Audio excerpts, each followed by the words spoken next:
Sou o Carlos Corrêa. Essa é mais uma live da Lia Chinesa. A nossa convidada de hoje é a Mariana Hasse Ueta. E a Mariana vem falar para a gente um pouquinho hoje de alimentação e sustentabilidade. Diálogos Brasil e China. Então vamos fazer um bate-papo em torno desse tema aí. Então, Mariana, você quer que eu te apresente? Você quer se apresentar? Como Carlos, é que você... primeiro eu queria te agradecer pelo convite maravilhoso. Nossa, já segui o canal da Líria aqui, tá aqui. Eu tô vendo que tem colegas aqui da Unicamp também no chat, tá aqui podendo estar com você. Nossa, é um prazer imenso. Muito obrigada pelo convite. Mas eu posso me apresentar se você quiser. Bom, como o Carlos falou, sou doutoranda lá na Unicamp, também somos colegas lá na Unicamp. Eu estou pesquisando sobre alimentação e sustentabilidade no programa de Brasil-China na Unicamp. E eu fiz meu mestrado na China, na Universidade Fudan, em Xangai. E eu fiz meu bacharelado em Ciências Sociais na Unicamp também. Então, estamos aí na Unicamp já há um tempinho. E a gente está aí junto nesse esforço, né, Carlos, de construir aí os laços entre Brasil e China, desenvolver trabalho nas ciências humanas aí em torno da China no Brasil. Muito bom. Então, ah, vamos lá, né? Se o pessoal tiver pergunta já, gente, vocês podem ir mandando já, que o formato assim ele é mais interativo, vamos dizer assim, né? Um formato de bate-papo mesmo com vocês aí. Então, como é que... uma primeira pergunta, né? Como é que... o que é relevante para a gente, assim, em termos gerais, assim, o que a gente... É bom a gente discutir um pouquinho sobre esse tema. Bom, acho que vamos começar então com a alimentação, né, que é a primeira parte da pesquisa. Eu acho que é muito importante a gente estudar, especialmente agora, sobre a alimentação relacionada à China, porque você sabe, né, Carlos, que nesse ano a China foi alvo de muitas fake news a respeito da alimentação, né? Então teve o negócio da sopa de morcego, e eu acho que as pessoas só acreditaram nessas coisas horríveis porque tem muita falta de conhecimento sobre a China, sabe? Quando as pessoas não sabem o que esperar, não sabem como que é muito fácil de acreditarem que esse tipo de coisa existe. Então eu acho que mais do que nunca a gente precisa estar discutindo esses temas na academia, nas grandes mídias. E eu acho que é muito. A Thalita aqui também do Sabe a China. Eu acho que é muito legal esses canais como o seu, como o da Thalita, o nosso seminário na Unicamp, Pesquisa China Contemporânea. A gente trazer esses temas para a gente debater, para a gente trazer também mais informação, para que as pessoas possam saber como que é a China, né? Porque se a gente fala, isso é fake news, isso não pode acreditar, mas o que que as pessoas podem acreditar, o que eles podem esperar em relação à China? E além de tudo, o Brasil a China é o maior parceiro comercial do Brasil, né? E quando a gente fala sobre números, sobre commodities, a gente tem que falar o que exatamente que é isso, que é comida, né? A gente está exportando comida, então eu acho importante a gente saber o que a gente está exportando e o que envolve tudo isso, né? Por isso que eu acho que isso é um tema muito importante para a gente desmistificar, para a gente conversar. E quanto mais a gente conversa, mais a gente quebra os estereótipos, né? Mais informação a gente traz para as pessoas. Muito bom. Ah, bom, o pessoal tá tímido hoje por enquanto. Bom, então eu vou fazer uma pergunta assim que é mais pessoal, né? Assim, para mim é bem pessoal minha, assim, né? Eu fiquei interessado, por exemplo, desse tema mais específico envolvendo vegetarianismo, veganismo e a China. Como é que a gente pode começar a entrar nesse tema aí? Eu acho que assim, bom, eu sou suspeita pra falar, né, Carlos? Porque eu adoro esse tema. Porque eu acho que a gente muito ouve falar da China relacionado, ai, come tudo, ai, come bicho esquisito. Só que a gente ouve muito pouco falar sobre como a China tem contribuído para isso que a gente chama de dietas sustentáveis hoje, né? A diminuição da carne, as dietas vegetarianas e veganas. Então eu gosto muito quando eu tenho a oportunidade de conversar sobre isso, porque é uma perspectiva que muitas vezes as pessoas no Brasil não têm muito contato, né? Então, a minha pesquisa começou com essa linha Brasil-China, né? Assim, como o que a gente mais exporta para a China é carne e soja, e a soja serve para alimentar os porcos na China, né? Então a gente tem, o Brasil tem tudo a ver com o consumo de carne em relação à China. E eu queria entender como que funciona isso, o consumo de carne, que nessas últimas 3 gerações aumentou muito, e agora esses novos discursos de dietas sustentáveis, né? Quem que traz, quem são os novos vegetarianos e veganos da China, né? E por que eles se tornaram? E eu acho que é muito legal a gente lembrar de que a China, ela, porque também muito se fala que esses discursos de dietas sustentáveis vêm muito da Europa e dos Estados Unidos. E eu acho isso muito injusto de falar, sabe? Porque parece que a gente está copiando eles e a gente não tem os nossos próprios pensamentos, né? Então eu acho que a gente precisa lembrar que a China tem dietas vegetarianas históricas, muito mais antigas do que esse movimento mais recente dos anos 60 e 70, né? Então, por exemplo, algumas dietas budistas têm um rigor no preparo, tem toda uma técnica nesse tipo de culinária que é muito anterior e muito desvinculado também da influência americana e influência norte-americana e europeia, né? Então, o meu recorte, Carlos, é em Xangai, é nos espaços urbanos. Então, você sabe que a China é muito grande, tem muitas culturas culinárias diferentes. Então, também eu não consegui ainda pesquisar os outros lugares. Mas nesse novo fenômeno urbano em Xangai, as pessoas não só têm inovado, têm trazido coisas assim, que nem essas novas tecnologias, né, desse Beyond Meat, que tem as suas próprias startups chinesas, eles também têm recuperado, têm tentado fazer esse discurso de um vegetarianismo e veganismo chinês. Então, recuperado essas influências budistas, essas técnicas de preparo muito diferentes para fazer uma dieta deles, assim, uma dieta vegetariana e vegana chinesa. Entendido. Você foi falando em relação ao budismo e né, essa dieta vegetariana ou vegana, assim, pensada da base chinesa. Eu lembrei aqui de uma personalidade aqui do início do século XX na China, que tem um postzinho sobre ela aqui na página já, que é a Lubichang. Lubichang, no começo do século XX, ela assim, além de ser educadora, escritora, assim, feminista, ela também uma frente assim super que ela atuou bastante assim sobre esses temas aí, né? Assim, muito relacionado aos animais. Vou deixar assim meio aberto para a turma poder, enfim. Aqui a gente já tem duas perguntas aqui legais já. Vou ler aqui Maravilha. da Júlia. Primeira pergunta é da Júlia já. Sempre me falam que a comida chinesa é exótica. Eles comem cachorro, todo tipo de bicho. Você pode falar um pouco mais sobre isso para desmistificar essa visão? Já falou um pouquinho, né? Se você quiser falar um pouquinho mais. Júlia, obrigada pela pergunta maravilhosa. Eu acho que também ouvi isso muito. Tem até aquela brincadeira, né? Que todo mundo que foi pra China já ouviu essa pergunta na volta, né? Ah, você comeu cachorro? E assim, eu acho que o exótico é muito do que é desconhecido, né? E eu acho que o desconhecido pode ser positivo, pode ser negativo. Então, eu acho que o exótico normalmente leva para esses estereótipos, né? Essa falta de conhecimento. E aí que essas fake news também não ajudaram nada esse ano, né?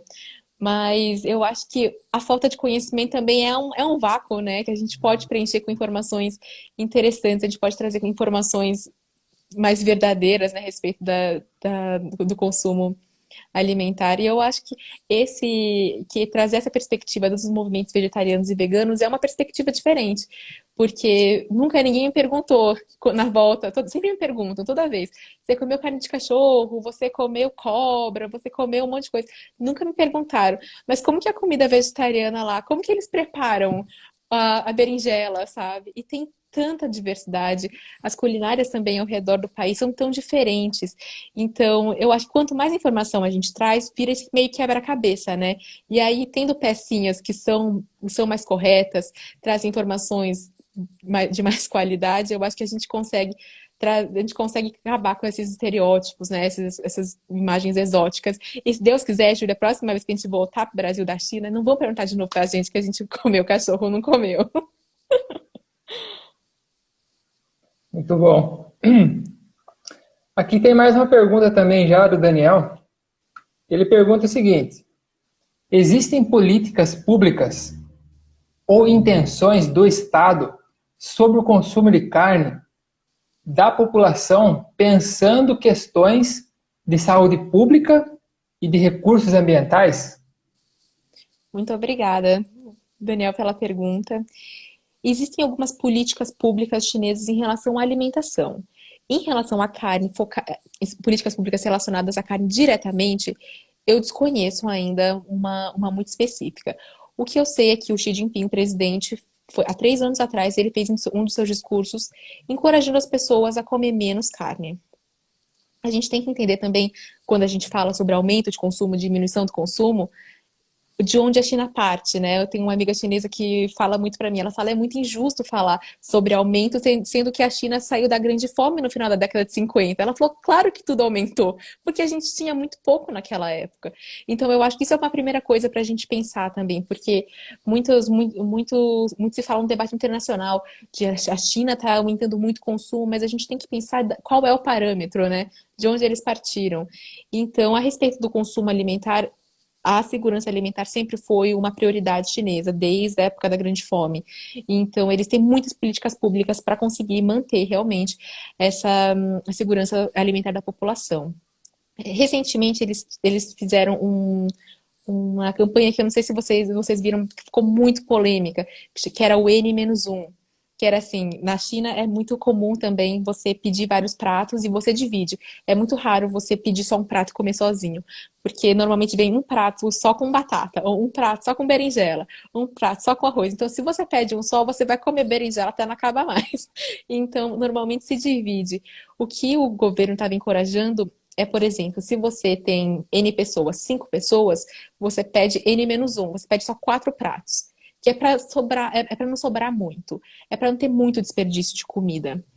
Isso foi muito polêmico, porque também, como a gente sabe, comer não é só uma questão nutricional, né? É uma questão social e também uma questão de status. Então, você poder fazer um banquete grande tem uma simbologia social muito importante. Então, isso foi uma medida polêmica do governo, ainda não foi uma restrição, mas foi um encorajamento por parte do governo, mas que mostra que estamos indo nessa direção, assim, e mostra que o governo está preocupado, sim, com essas questões da alimentação e seu impacto ambiental. E, bom, aqui a gente tem junto com a gente o Niklas Weins, que também é um colega nosso da Unicamp, que trabalha com pagamento por serviço ambiental, que eu acho que é outra esfera, né? Outra camada do governo chinês, também tentando ver como que a gente vai mitigar, como que a gente vai resolver, né? A gente vai tentar lidar com o impacto ambiental da alimentação. Entendido. Eu não sei se alguém já perguntou sobre esse tema do. Deixa eu ver. Eu acho que ainda não. Eu queria perguntar assim, você poderia falar um pouquinho sobre, um pouco mais de detalhes, talvez, sobre essa preocupação com os gases do efeito estufa, aquecimento global, o que isso tem a ver com a mudança alimentar ligada aí a vegetarianismo, veganismo, né? Os dois entendidos aqui, como a gente está entendendo aqui, fechado mais nessa da dieta, né? Que elas são mais amplas, né? Principalmente veganismo, né? Mas Uhum. assim, só o que você queria. Sim. Então, Carlos, a indústria alimentar é um dos maiores poluidores, né? É um dos maiores responsáveis pelas emissões de gases do efeito estufa. E isso de uma maneira geral, não só na China. Quando a gente calcula a pegada de carbono e a pegada hídrica dos alimentos, é uma das maiores indústrias, né, poluidoras. Agora, quando a gente já consegue identificar a indústria alimentar como uma grande poluidora, quando a gente começa a dividir por alimento, a gente consegue ver nitidamente, para quem tiver interesse, depois eu posso mandar, posso passar para o Carlos. Quando a gente consegue ver a pegada de carbono de cada alimento, a gente consegue ver uma diferença muito grande entre os alimentos plant-based, né, os alimentos vegetais, e os alimentos, os produtos animais. que os produtos animais são muito mais, demandam muito mais recursos, né? Então, muito se calcula também sobre se a gente usasse, por exemplo, a soja que a gente planta, os espaços que a gente planta soja no Brasil para plantar outras coisas, quantas pessoas a gente não consegue alimentar? Porque a soja que a gente manda para a China alimenta os porcos. E aí, quantas pessoas um porco consegue alimentar? Então, são vários cálculos diferentes a respeito de quão, assim, são várias perspectivas diferentes sobre a questão ambiental a questão alimentar e o impacto ambiental, né? Porque quando a gente pensa também na emissão, na necessidade de recursos hídricos também para plantar toda essa soja, para depois conseguir alimentar os animais, o impacto é muito grande. Então, o interessante é que na minha pesquisa, apareceram as questões budistas, apareceram as questões chinesas mais específicas culinárias, mas o que mais apareceu para mim na China foi a questão ambiental. Então, muito se falava, um dos meus capítulos na tese chama, né? Quando eu penso na carne, eu penso no mundo inteiro, porque a carne aparece como global, tanto do ponto de vista das cadeias, né? Porque falam, ah, não, a carne que chega no meu prato hoje, ela veio lá de Sichuan, o porco de Sichuan foi alimentado com a soja que veio do Brasil. A soja que veio do Brasil foi plantada lá em São Lucas do Rio Verde. Então, assim, eles têm a noção de que a cadeia para chegar carne na mesa na China é uma cadeia muito global. E pelo outro lado, eles falam que a emissão do gás do efeito estufa que acontece na China vai impactar a Noruega, vai impactar a Austrália. A produção de carne que acontece no Brasil, o deflorestamento também consequente das produções, vai gerar um impacto ambiental que vai alcançar as pessoas que não estão diretamente envolvidas nessa rede, né, agroalimentar que liga a China e o Brasil. Então, desses dois lados, eles falam, quando eu penso em carne, eu penso no mundo inteiro.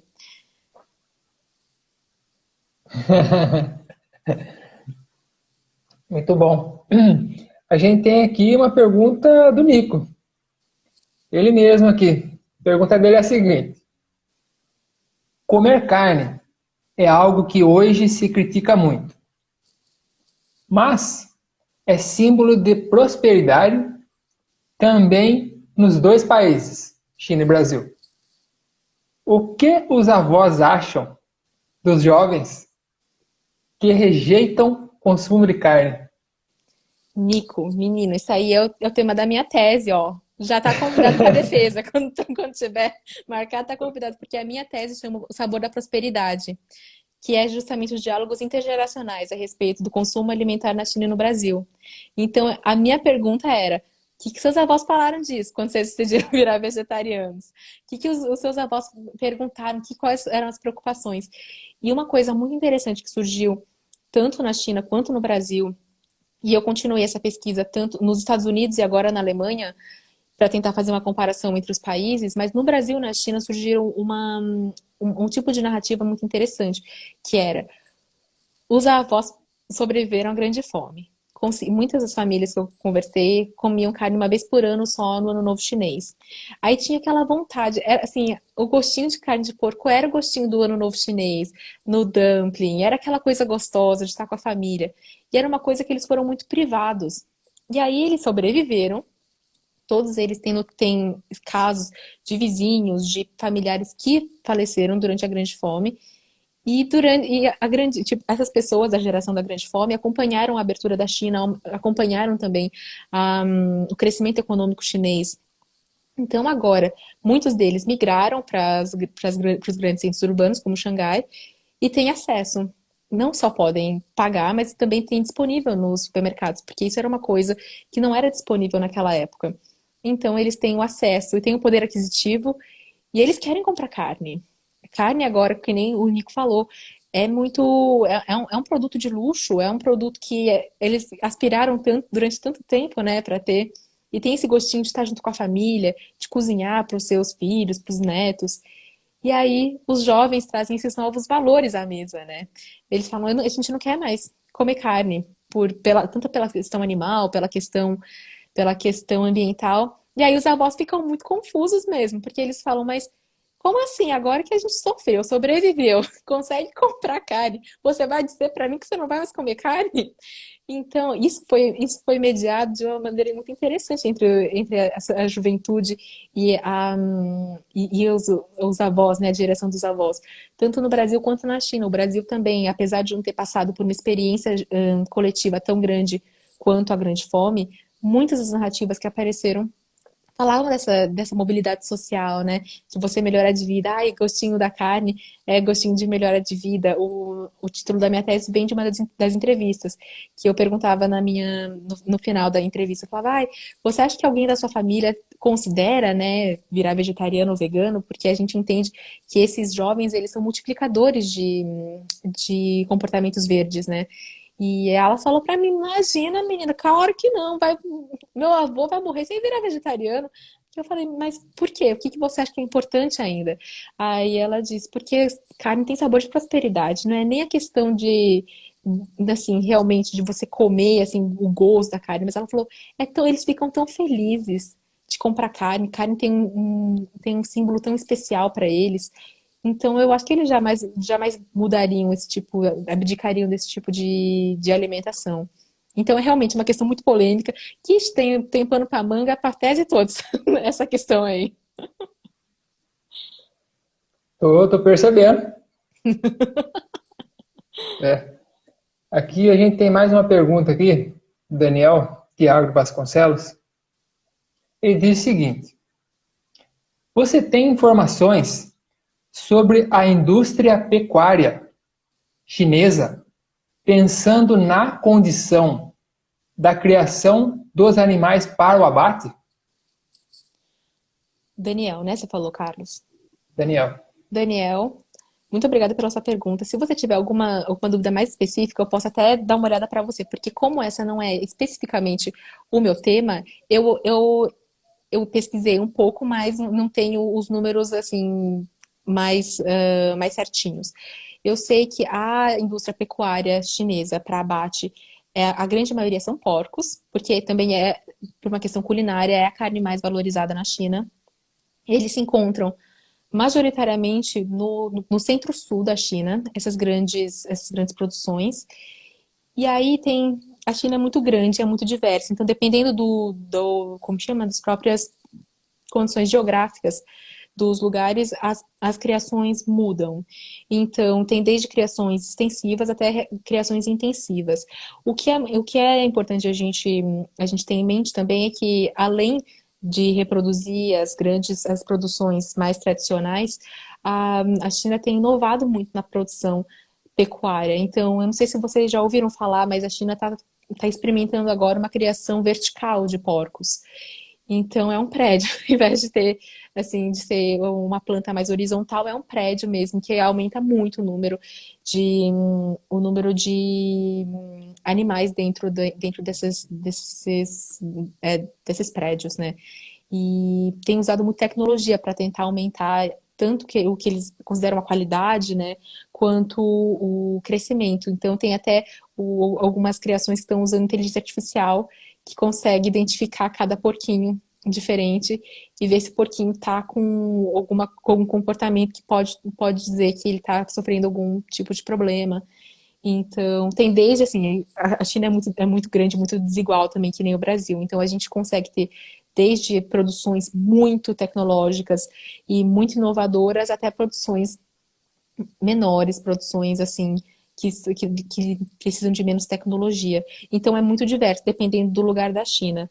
O que é assim, o que é interessante a gente pensar é que como os porcos são alimentados pela soja, normalmente as criações elas não se encontram distantes desses portos. Então, tanto o porto de Xangai, o porto de Guangzhou, o porto de Dalian, normalmente as produções de porcos não estão muito distantes, porque precisam toda essa logística aí para conseguir o alimento. Entendido. A gente tem mais perguntas. Vamos lá, Carlos. Vamos lá. E a ECPDV 5501 pergunta: eu estive na China anteriormente. No restaurante universitário, eu notei muito desperdício de comida. Mas como você vê no Brasil? Existe algum fator cultural nisso?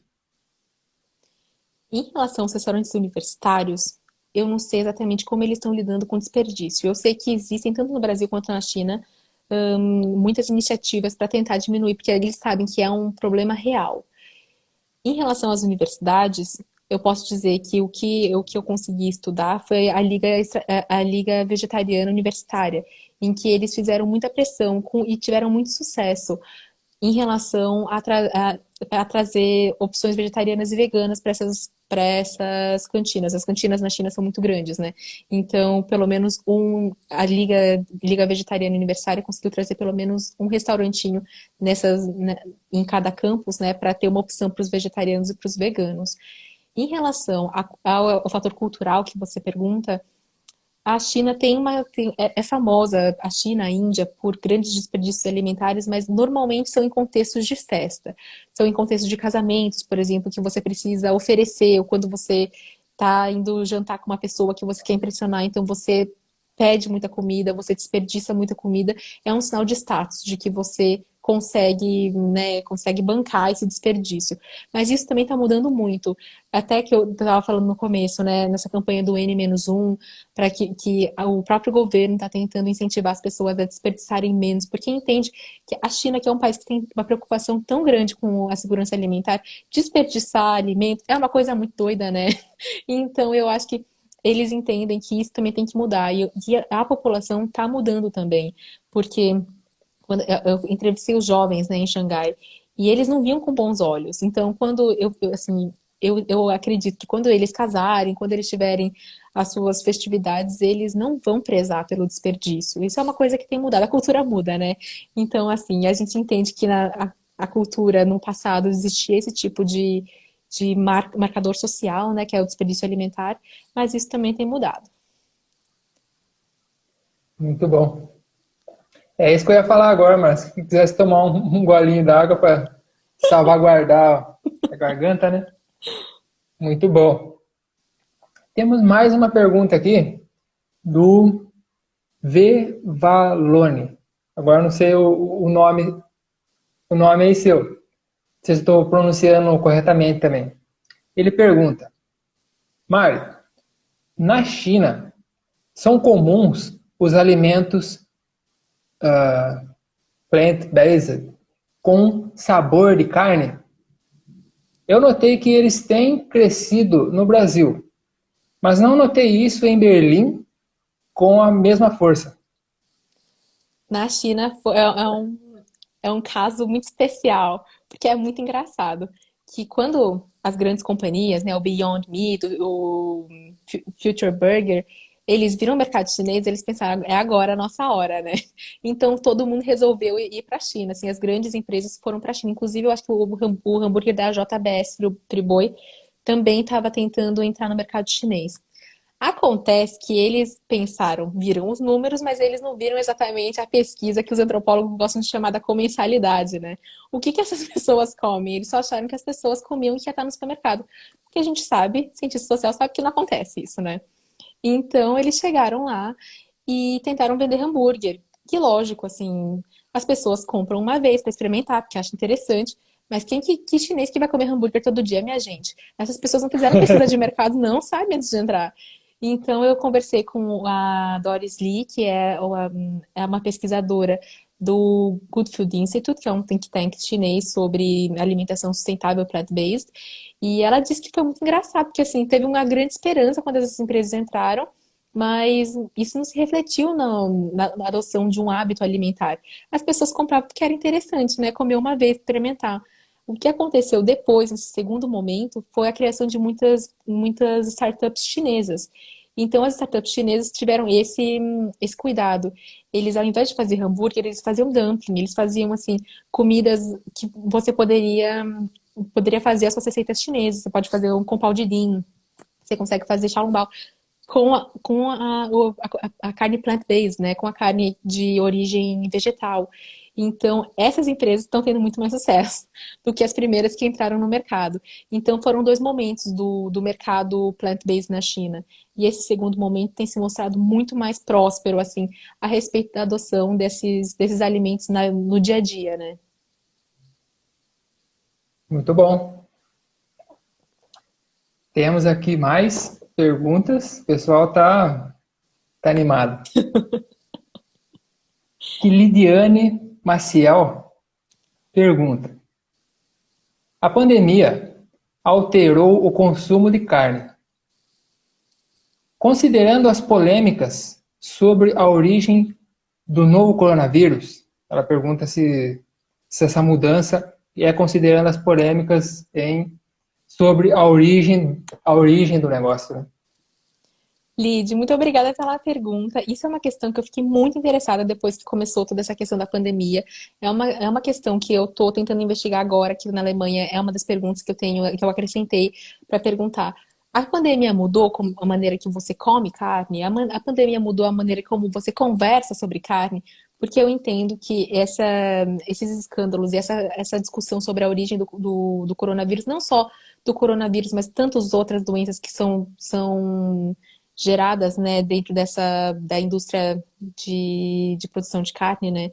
Então eu ando perguntando sobre isso também, Liz, é uma questão que me interessa muito.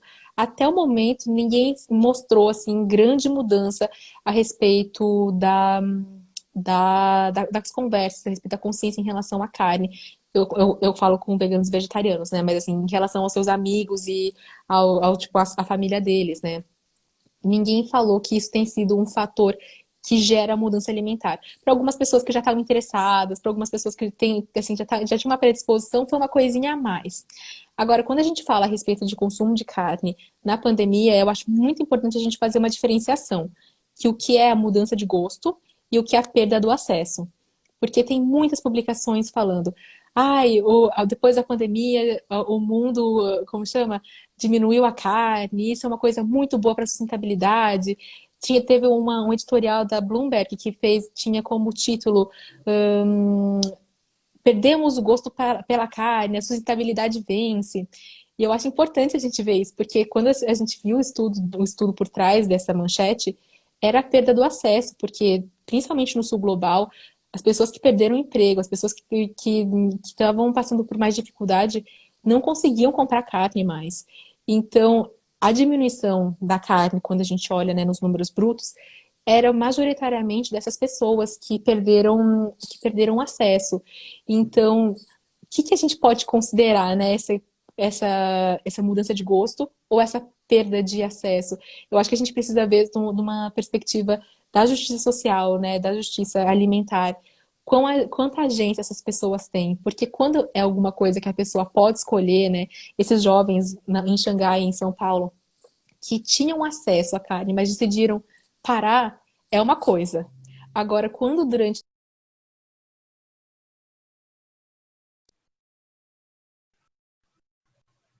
Carlos? Oi? Deu uma Oi? travadinha aí? Acho que Aqui deu ele uma travou um travadinha. pouquinho.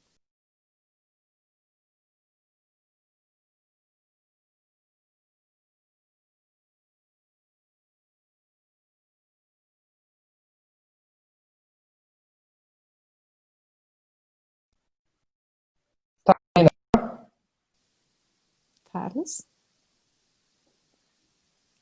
Se não me ouve agora, né? Tô te ouvindo agora. Você tá me ouvindo? Tá me ouvindo? Eu tô te ouvindo agora. É que sua Maravilha. imagem tá embaçada aqui. Mas acho Eita, que daí é que não importa, não. eu tô te ouvindo agora. Você tá conseguindo me ouvir? Tô te ouvindo. Se você Ai, quiser continuar, beleza. maravilha.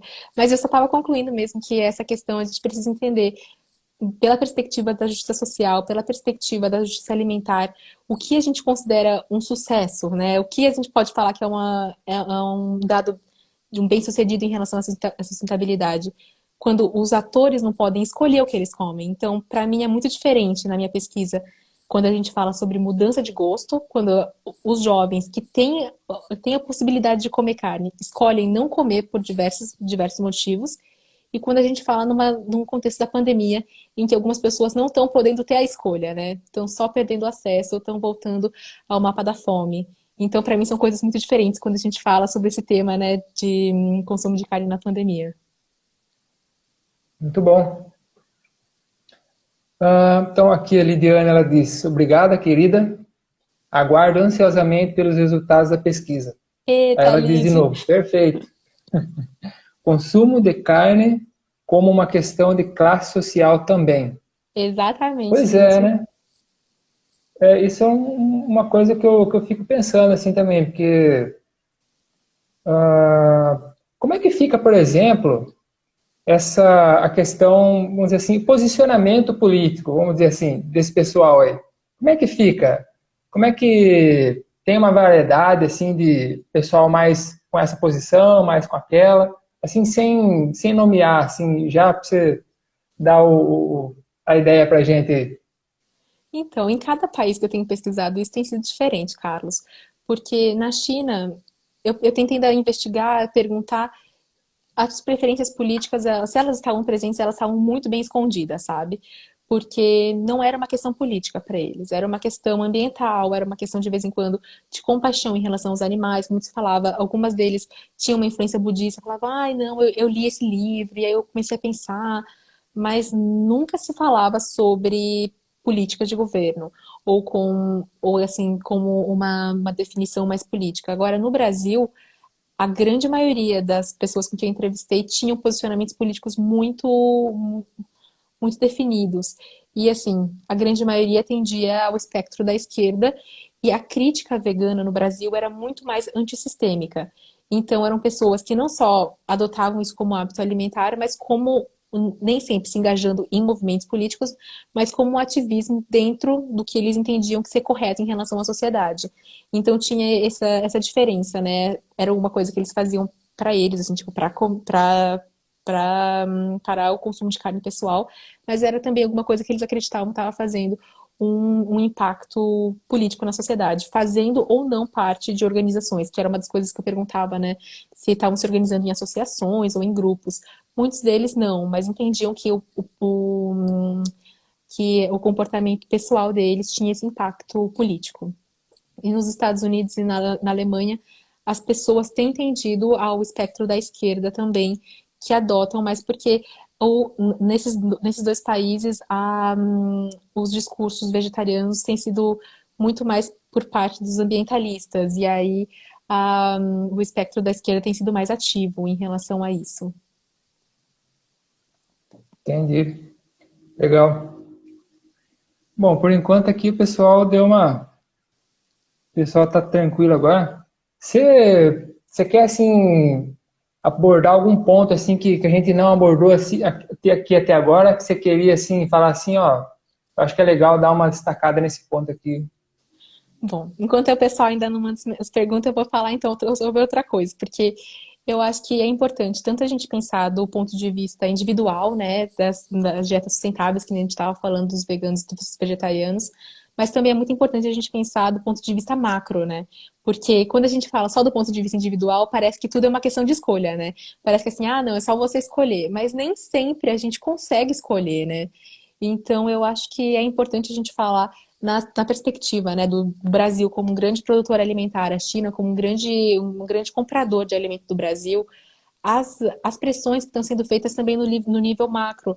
Então, por exemplo, uma delas é a moratória da soja, que eu acho que muita gente aqui já ouviu falar, que foi um acordo feito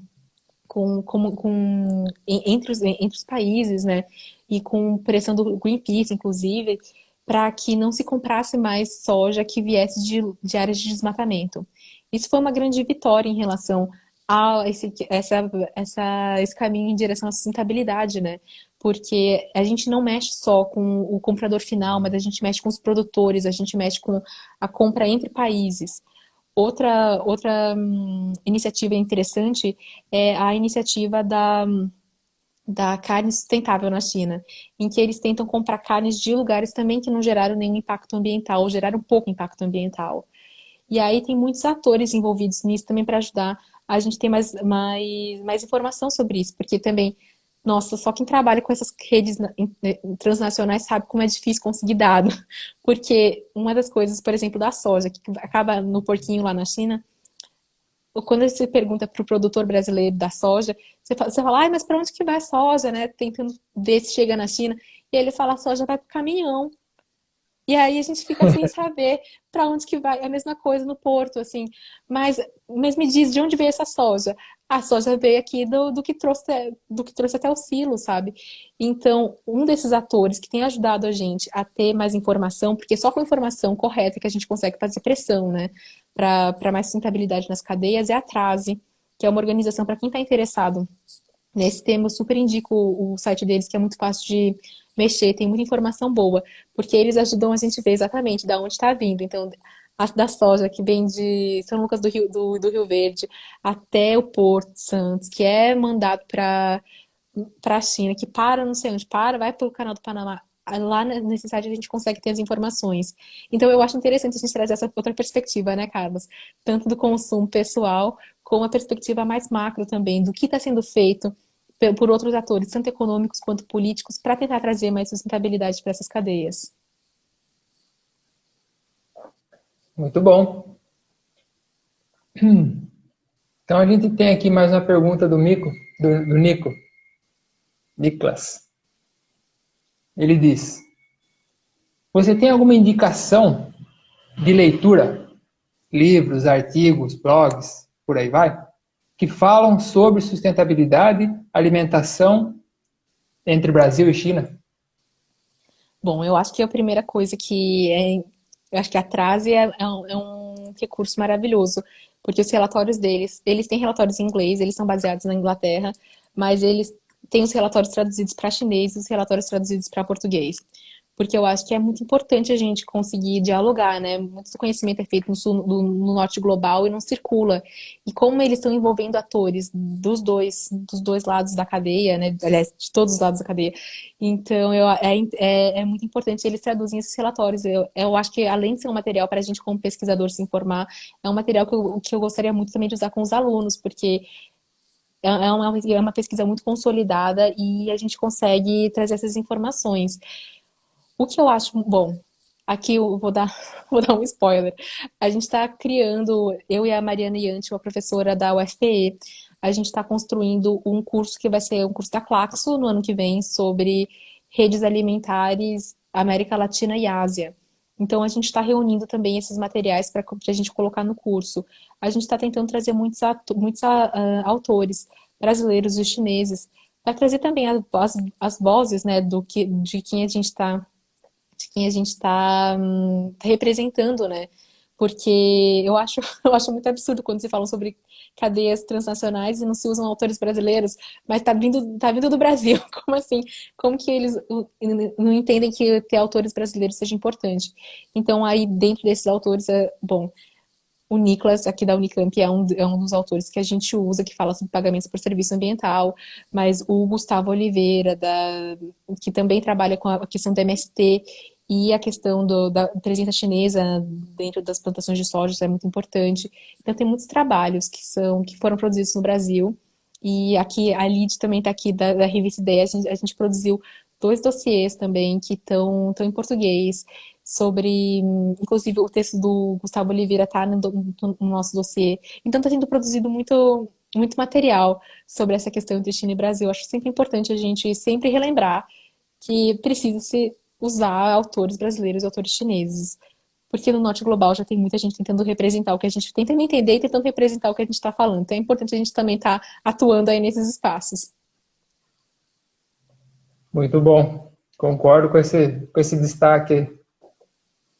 Aqui o Nico ele pergunta aqui, como é o nome do relatório? Chama, Traze?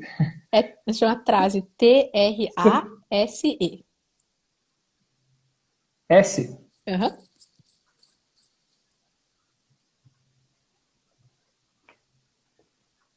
Vamos ver se eu consigo achar aqui. Você pode escrever aqui no chat para o pessoal? Nossa, calma aí. Só para o pessoal visualizar? Vamos ver se eu consigo dar Ó, Chama Fazer uma Traze. prévia pro pessoal. Chama Traze, mas se você quiser, depois eu passo para você, Nick. Porque os relatórios deles são muito bons. E eu acho, assim, sensacional que eles estão em português. E tem o André Vasconcelos, que é o pesquisador da Traze, que é brasileiro, trabalhando com isso.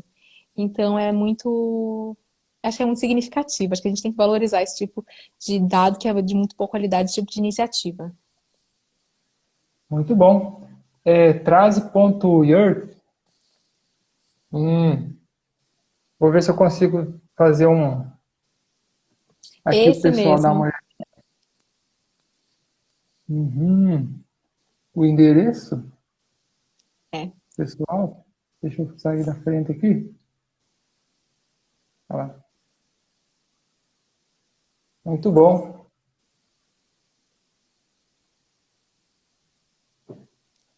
Bom, a gente está com 47 minutos, então eu vou ver aqui se o pessoal tem mais alguma dúvida. Bom, por enquanto a gente está tranquilo. Então, talvez a gente se encaminhe para uma espécie de considerações finais, alguma coisa assim. Estamos com 48 minutos, então uns 10 minutinhos aí para uma mensagem final. Final nada, né? Ai, Carlos, eu queria agradecer de novo aqui pela oportunidade de estar com você, conversando, porque eu fico muito feliz sempre. Bom, a gente é pesquisadora, a gente fica sempre feliz de falar sobre as nossas pesquisas, mas eu fico ainda mais feliz de estar aqui falando com você, que tem um canal que está trazendo informação.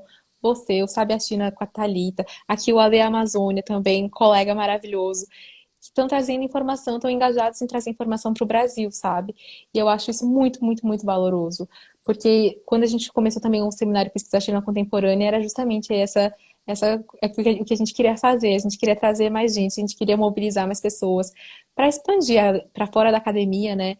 O que a gente tem pesquisado dentro da academia. E eu acho que a gente só consegue ver mudança quando a gente realmente alcança diferentes públicos e a gente está disposto a conversar e a debater sobre os mais diversos temas. Então, parabéns pelo canal, Carlos, é maravilhoso, assim, eu acho muito bacana. A gente também está nessa luta aí para valorizar as pesquisas brasileiras, construir uma perspectiva brasileira em relação à China.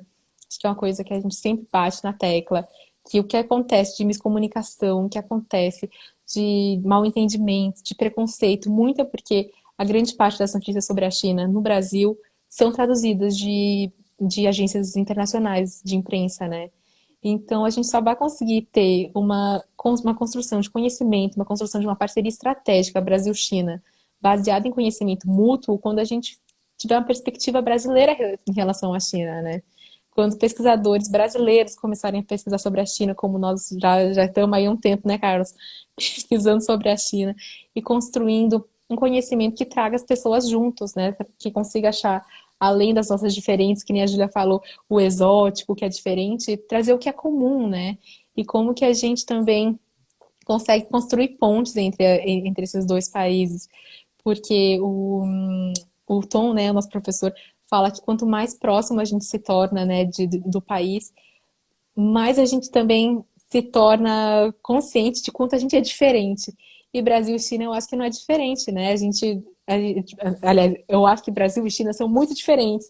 Eu acho que a gente passa por essa mesma experiência de que a gente se aproximando aí do começo dos anos 2000, né, que teve uma aproximação maior com o boom dos commodities, a gente também percebe o quanto diferente que a gente é, quanto que a gente ainda tem que aprender um com o outro. E eu acho que a questão da alimentação, a questão das dietas sustentáveis, é um canal que a gente pode abrir de comunicação. E a gente pode não só ter essa pressão, né, nas cadeias que nos unem, de trazer mais sustentabilidade para essas cadeias, mas também aprender com a China e a China aprender com o Brasil. E não só com. A gente muito fala sobre inovação, inovação, mas inovação não é só tecnologia. Inovação é alguma coisa que se faz na China há muito tempo, que nem esses preparos diferentes com vegetais, e que a gente não sabe no Brasil. Então, para o Brasil é uma inovação. A gente tem inovações maravilhosas em relação também à produção de alimentos que a gente pode mandar para a China.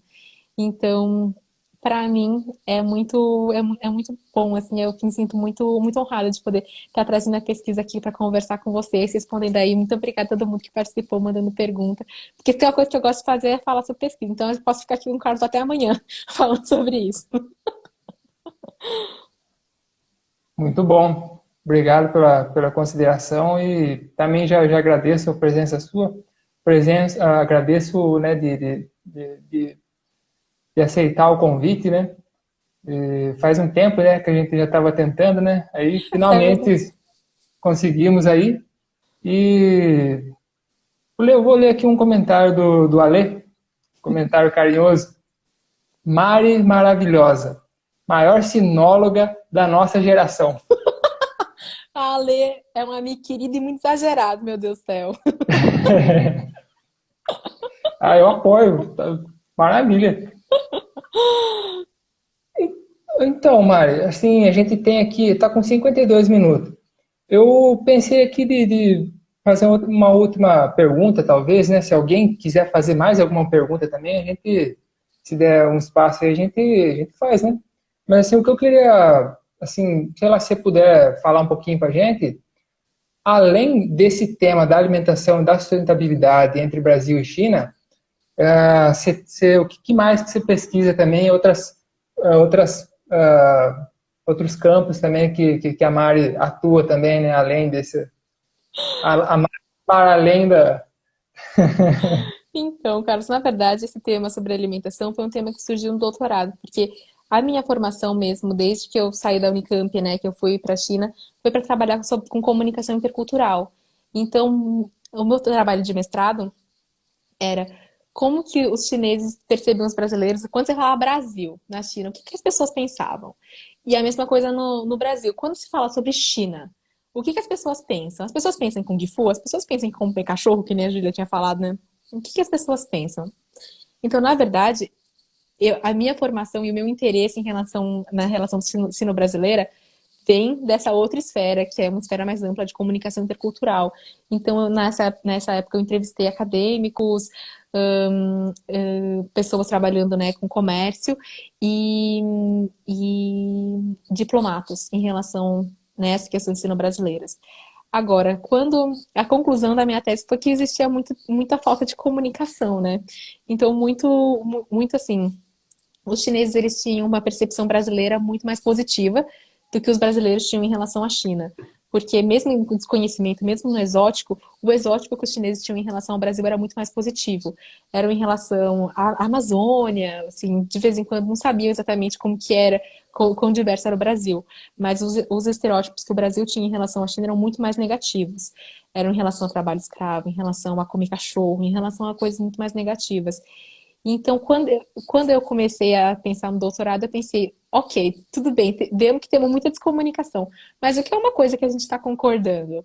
E foi na época do Banco dos BRICS, né, o New Development Bank, que estava investindo muito pesado em infraestrutura verde. Então, os próprios BRICS tinham o Ministério do Meio Ambiente dos BRICS, né?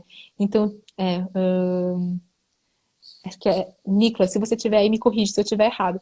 Mas eu acho que era Environmental Ministers do BRICS. Mas eles estavam assinando muitos acordos nessa área ambiental.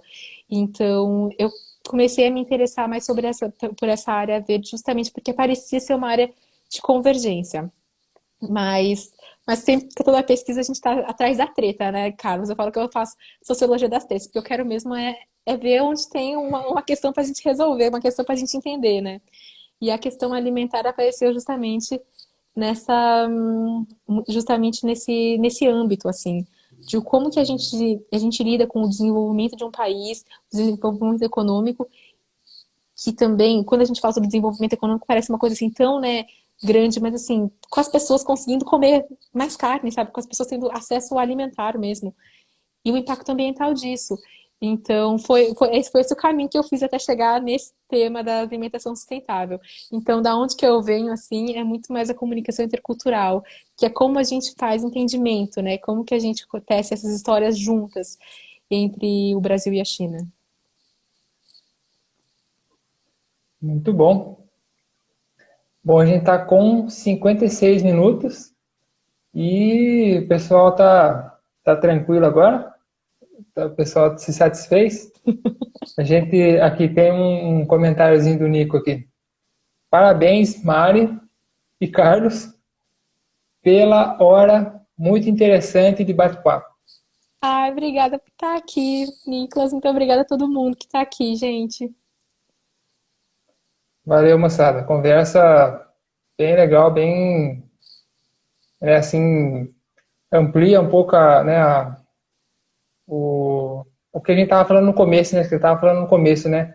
A gente, nessa, vamos dizer assim, nessa empreitada aí de tentar destruir inúmeros estereótipos, né? Que a gente tem mais daqui para lá do que lá para cá. Então, aqui a ECPDV 5501, parabéns pela live, muito produtiva. Muito obrigada. A Lidiane, parabéns, Mari. Então, então acho que, bom, talvez a gente deva ficar por aqui, já que a gente está com 57 minutos. E se aqui no Instagram, se a gente deixar a live acabar sozinha, ela cai e a gente não sabe se a gente consegue gravar ou não. Tem Eita, vezes que a nós. gente consegue gravar, tem vezes que não. Então, por isso que eu fico de olho na hora. Maravilha, Carlos. Muito, muito obrigada mesmo. Foi maravilhoso participar com você. Maravilha, Mari.